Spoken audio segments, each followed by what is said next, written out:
Jean 3, verset 31. Celui qui est de la terre est de la terre, et il parle comme étant de la terre.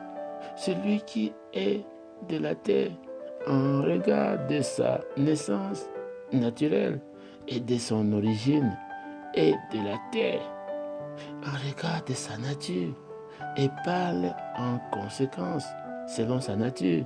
Ici encore, le mot terre prend deux significations différentes et devient ainsi la figure de rhétorique antanaclasis.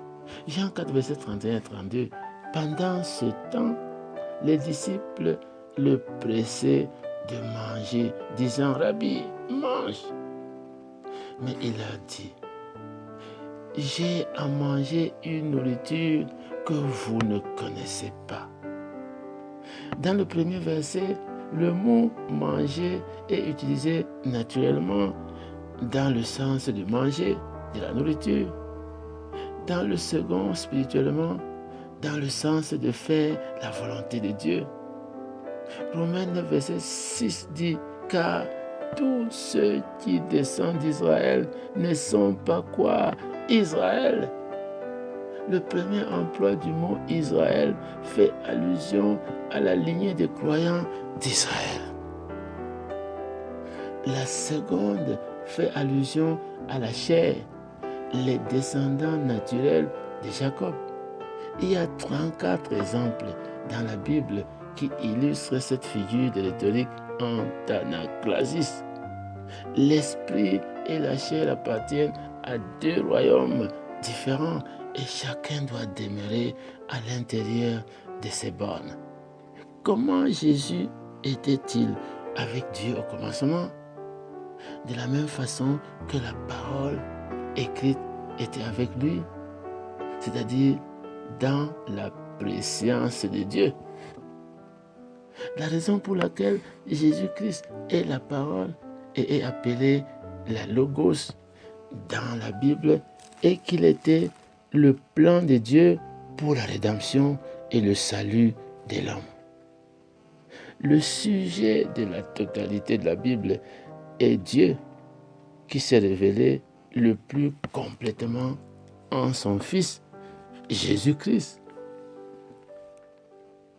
le Rédempteur de l'homme. Dans l'Ancien Testament, Jésus-Christ était dans la préscience de Dieu et dans la préscience des hommes de Dieu. À mesure que Dieu leur révélait cette connaissance prophétique, lorsque Jésus-Christ naquit, il vint en existence.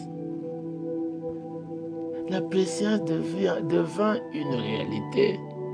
Dieu qui est esprit, afin de se manifester concrètement, devait se révéler lui-même et révéler sa volonté en parole et dans son Fils. La communication par Dieu de lui-même en tant que la parole Logos révélée, écrite et parlée, se manifesta lorsque, poussés par le Saint-Esprit, des hommes ont parlé de la part de Dieu. 2 Pierre 1, verset 21, car ce n'est pas par une volonté d'homme qu'une prophétie a jamais été apportée, mais c'est poussé par le Saint-Esprit que des hommes ont parlé de la part de Dieu. Et lorsque les temps furent accomplis, Jésus-Christ, qui était la communication par Dieu de lui-même dans la chair, naquit. C'était son commencement. Jean 1, verset 14. Et la parole a été faite chair, et elle a habité parmi nous, pleine de grâce et de vérité, et nous avons contemplé sa gloire, une gloire comme la gloire du Fils unique venu du Père. Jean 1, verset 2, elle était au commencement avec nous. Elle est cette parole révélée qui était avec Dieu dans sa préscience dès le commencement même. Le verset 2 est une répétition de ce que nous venons de noter dans le verset 1. Pourquoi la répétition? Pour confirmer ce qui a été dit. C'est pour ces raisons qu'il y a la répétition. Nous devons travailler pour avoir la compréhension des Écritures. Chaque fois que Dieu répète une révélation dans la parole, sa réalité est établie. Genèse 41, verset 32. Si Pharaon a vu le songe se répéter une seconde fois, c'est que la chose est arrêtée de la part de Dieu. Cette vérité par rapport à la parole révélée est si grande, si magnifique et si merveilleuse que Dieu l'a déclarée 2 fois pour la souligner et pour établir sa réalité définitive. La préposition avec dans les versets 1 et 2 de Jean 1 confirme encore cette vérité. Et la parole était avec Pros, Dieu. Elle était au commencement avec Pros, Dieu. Il y a un grand nombre de prépositions grecques différentes traduites par avec, mais seul Pros pourrait s'adapter ici. Pros veut dire ensemble avec et ayant pourtant une indépendance distincte. Intercommunion, intime et proche en même temps. La parole révélée était ensemble avec Dieu et pourtant distinctement indépendant de lui. Ceci élimine la conjecture de Jean 1, verset 1 et 2 et le rend conforme aux lois qui gouvernent la langue tout en conciliant la vérité avec le reste de la parole de Dieu. Jean 1, verset 1 et 2, au commencement était la parole, Dieu, et la parole révélée était avec Pros, Dieu, avec lui dans sa préscience, pourtant indépendant de lui, et la parole était Dieu. Elle, la parole révélée, était au commencement avec qui? Pros, Dieu.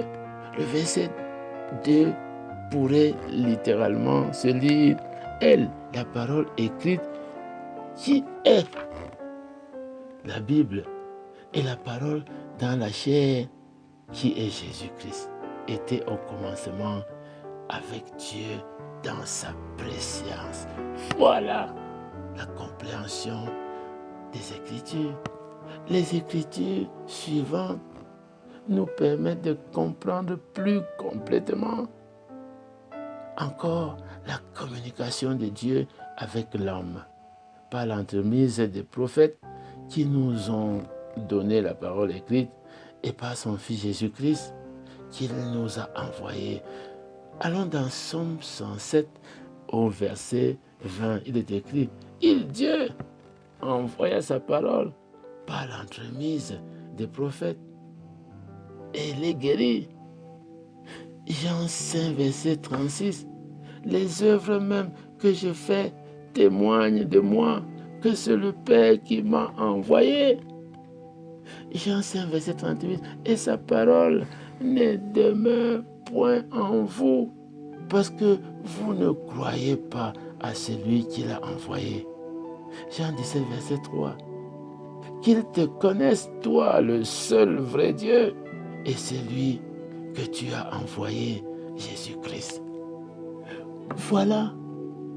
Et nous pouvons continuer à voir la grandeur et la puissance de Dieu dans la compréhension de ce que Dieu a dit. La première phrase en Jean 1, verset 1, au commencement, est une acception significative des mots. Et le mot commencement peut être utilisé de 2 façons. Quelqu'un pourrait parler du commencement d'une partie de football, dans le sens du moment où la partie commence. En pareil cas, nous dirions que les joueurs étaient sur le terrain dès le commencement de la partie.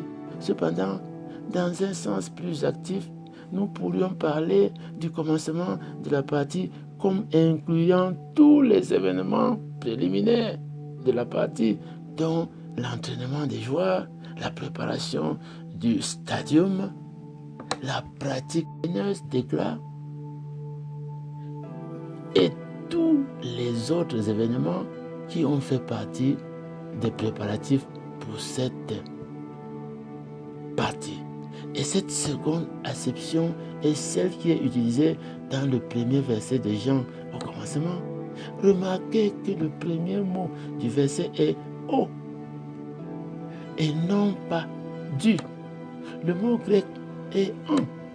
Si « et » ou « apo » avait été utilisé signifiant à partir de ou des un point spécifique, le moment d'un commencement défini aurait été indiqué. Le O de Jean 1.1 et O ou durant le commencement en arché avant que les cieux et la terre fussent créés. Dieu qui était au commencement et qui est la Logos est éternel. Jésus-Christ qui est la communication par Dieu de lui-même dans une personne a eu un commencement lorsqu'il est né. Cependant, dans la présence de Dieu, Jésus-Christ était au commencement. Le mot pour parole en Jean 1.1 est logos, précédé de l'article O. Un autre mot grec, rhéma, qui est aussi traduit par parole, indique une allusion unique et une allusion uniquement aux paroles qui sont prononcées. Comment? Sans égard à l'idée ou à la signification communiquée par les mots. Cependant, le mot logos veut dire non seulement le son lui-même, mais aussi la pensée et l'idée qui sont communiquées par le ou les mots. En Jean 1, verset 1, la logos qui est Dieu fait allusion aux pensées et aux idées communiquées par la parole prononcée, la parole écrite et la parole incarnée. Que Dieu vous bénisse abondamment au nom de Jésus-Christ.